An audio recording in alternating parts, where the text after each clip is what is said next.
The statements we're about to show you are from the Holy Quran, and is said to be the official, unchanged, pure word of God, revealed over 1400 years ago. Claiming to be the word of God is a heavy statement, and without proof, or if a single contradiction is found within the book, the apparent word of God will be proven false. So without further ado, let's put the book to the test. In the 23rd chapter, titled The Believers, from the 12th to the 14th verses, God is said to give a detailed description of how the human being is formed.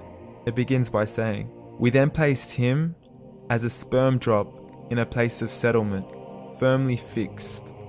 Then we made the drop into a alaqa." We will translate this word very soon. "And then we changed the alaqa into a lump. Then we made out of that lump into bones. And then we clothed the bones with flesh. Then we caused him to grow and come into being and attain the definitive human form."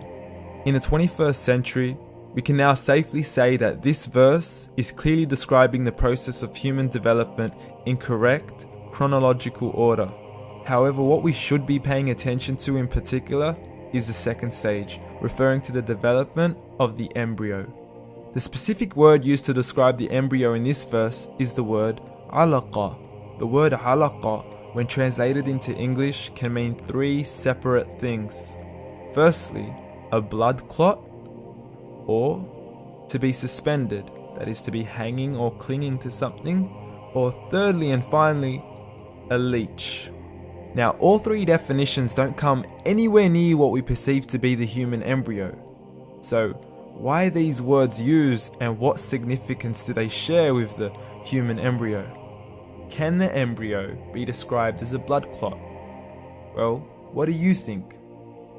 In the 3rd week of embryonic development, a tubular heart joins with the blood vessels to form a primordial cardiovascular system, and by the end of the 3rd week, the blood is circulating and the heart begins to beat on day 21. The first thing that comes to mind in regards to being suspended or hanging is the umbilical cord. But we can't use that example because we are simply referring to step 2, before the baby has even formed. But we now know today that the umbilical cord is formed from the connecting stalk. And the connecting stalk is formed as soon as the embryo is formed. The embryo's connecting stalk has even been described by John Allen and Beverly Kramer as an object to suspend the developing embryo in the extra-embryonic column. So an embryo is suspended and does have a strong resemblance with the blood clot. What on earth would an embryo have to do with a leech? Figure A shows the structure of an embryo at 25 days. Figure B shows a leech. Now please note once again that the embryo in this stage is no greater than the size of a kernel of wheat. This is an X-ray of the embryo at 22 days. This is the internal structure of a leech. It's mind-blowing stuff, but you still haven't seen anything yet. This is the head of the embryo at 22 days. The detail you are seeing right now is absolutely impossible to be seen with the human eye and can only be seen with a microscope. This is the back end of a leech. There's no other words used to describe this other than mind-blowing. The pictures we have shown you are impossible to be seen with the human eye or even to be predicted by the human mind. Once again, the verses we have shown you were revealed over 1400 years ago to a man who couldn't read nor write.